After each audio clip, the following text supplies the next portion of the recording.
ओम शांति। आज के अव्यक्त महावाक्य हैं 3 दिसंबर 1983 के।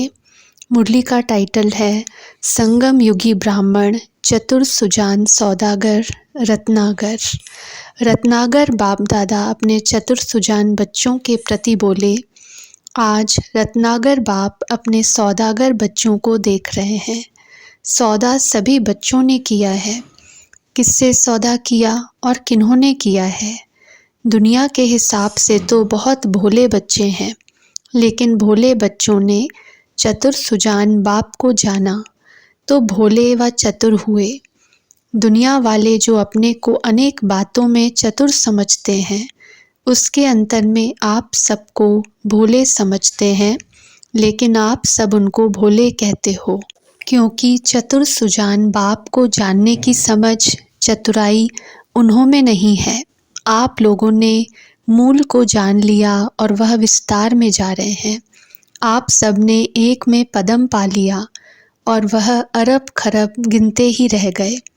पहचानने की आँख, जिसको श्रेष्ठ नॉलेज की आँख कहते हैं, वह कल्प कल्प किसको प्राप्त होती है? आप भोली आत्माओं को। वे क्या और क्यों, ऐसे और कैसे के विस्तार में ढूंढते ही रह जाते हैं, और आप सभी ने वो ही मेरा बाप है, मेरा बाबा कहकर रत्नागर से सौदा कर लिया। ज्ञान सागर कहो, रत्नागर कहो। रत्नों की थालियाँ भर भर कर दे रहे हैं।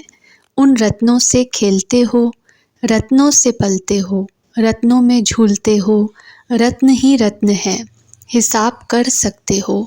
कितने रत्न मिले हैं? अमृत वेले आँख खोलते बाप से मिलन बनाते रत्नों से खेलते हो ना। सारे दिन में धंधा कौन सा करते हो? रत्नों का धंधा करते हो ना। बुद्धि में ज्ञान रत्नों की पॉइंट्स गिनते हो ना। तो रत्नों के सौदागर, रत्नों की खानों के मालिक हो। जितने कार्य में लगाओ उतने बढ़ते ही जाते। सौदा करना अर्थात माला माल बनना। तो सौदा करना आ गया है, सौदा कर लिया है व अभी करना है। सौदागर नंबर वार हैं, वह सभी नंबर 1 है। लक्ष्य तो सभी का नंबर 1 है, लेकिन नंबर 1 सदा रत्नों में इतना बिजी रहेगा जो और कोई बातों को देखने, सुनने और सोचने की फुर्सत ही नहीं होगी। माया भी बिजी देख वापस चली जाएगी। माया को बार बार भगाने की मेहनत नहीं करनी पड़ेगी। तो आज बाप दादा एक तरफ बड़े बड़े नामी ग्रामी नॉलेजफुल कहलाने वाले बच्चों को देख रहे थे, क्या क्या कर रहे हैं। अनेक बातों की समझ है, एक बात की समझ नहीं है। उसके अंतर में ब्राह्मण बच्चों को देख रहे थे। बाप दादा भी दोनों का अंतर देख गीत गा रहे थे। आप भी वह गीत गाते हो जो ब्रह्मा बाप को बहुत प्रिय लगता है। बाप दादा बच्चों के प्रति गा रहे हैं, जो ब्रह्मा बाप आज बहुत मस्ती में गा रहे थे। कितने भोले, कितने प्यारे, मीठे मीठे बच्चे। जैसे आप लोग बाप के लिए गाते हो ना, बाप भी बच्चों के लिए यही गीत गाते।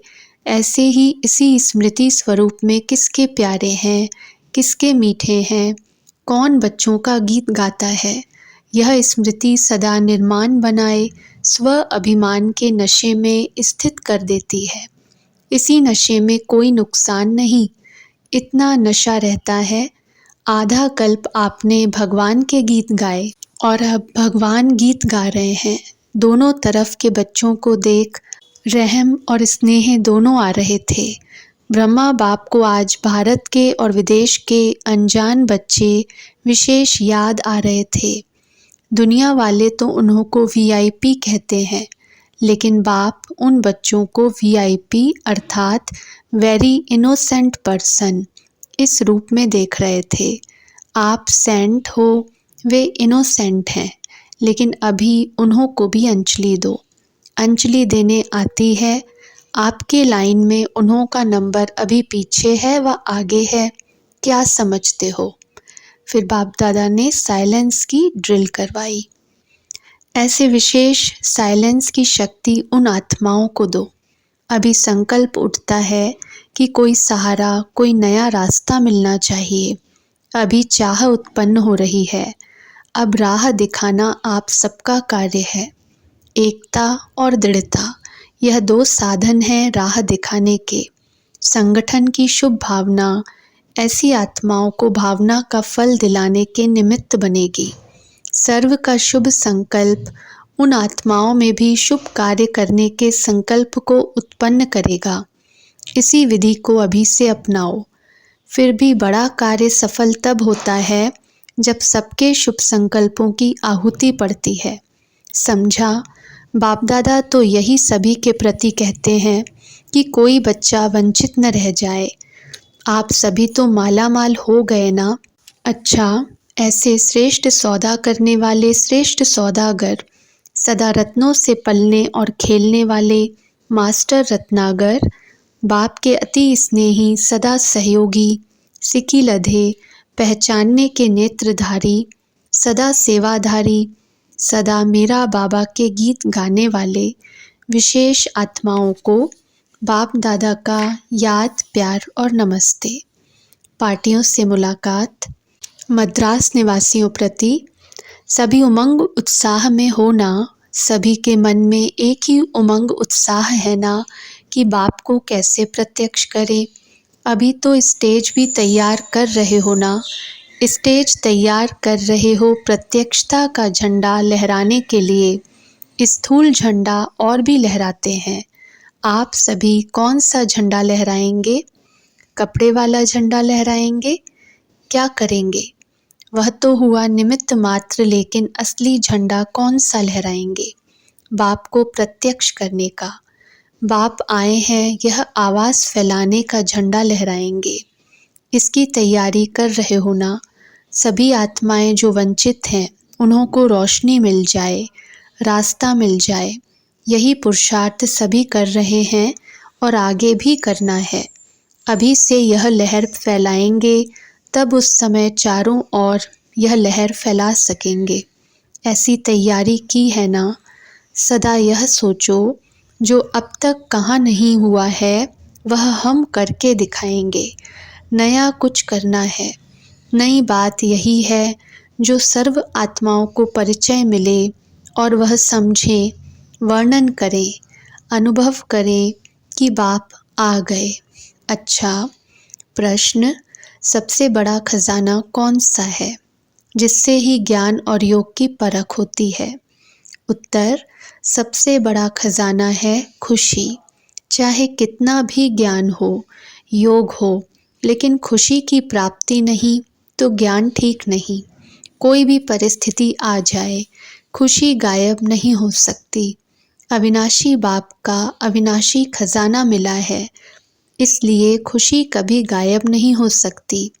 योग लगाते लेकिन खुशी नहीं तो योग ठीक नहीं।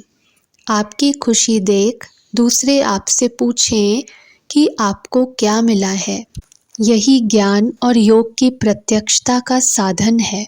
प्रश्न, किस लगन के आधार पर विघ्नों की समाप्ति स्वतः हो जाती है? उत्तर, एक बाप दूसरा न कोई। इसी लगन में मगन रहो तो विघ्न टिक नहीं सकता। विघ्न है तो लगन नहीं। विघ्न भले आए लेकिन उसका प्रभाव न पड़े। जब स्वयं प्रभावशाली आत्मा बन जाते तो किसी का प्रभाव नहीं पड़ सकता।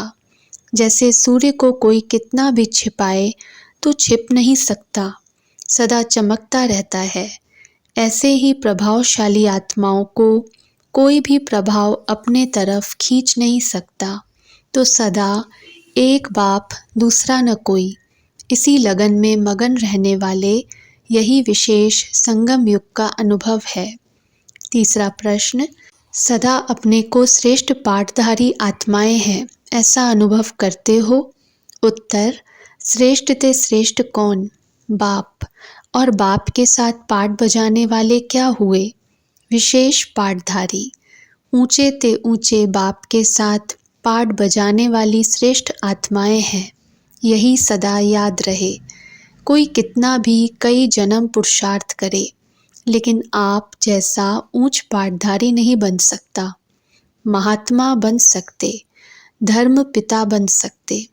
वह मैसेंजर हैं, आप बच्चे हो। कितना रात दिन का फर्क है। ऐसे अपने श्रेष्ठ भाग्य को सदा स्मृति में रखते हो। वह कभी भूलता, कभी याद रहता। जब हैं ही बच्चे तो भूल कैसे सकता। अविनाशी वर्षा प्राप्त होता है तो याद भी अविनाशी रहेगी। घर बैठे बिना मेहनत के बाप ने स्वयं आकर अपनी पहचान दी और अपना बनाया।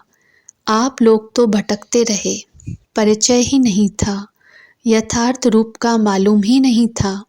जिसको आया उसको ही बाप मान लिया। बड़ा भाई बाप समान हो सकता है, लेकिन भाई से कोई वर्षा नहीं मिल सकता। पहचान न होने के कारण ढूंढते रहे। बाप ने जब परिचय दिया तब पाया। तो ऐसे खुशी के खजाने में सदा खेलते रहो। मिट्टी से कभी नहीं खेलना। छोटे कुल के बच्चे मिट्टी से खेलते हैं। रॉयल बच्चे मिट्टी से नहीं खेल सकते। वह तो सदा रत्नों से खेलेंगे।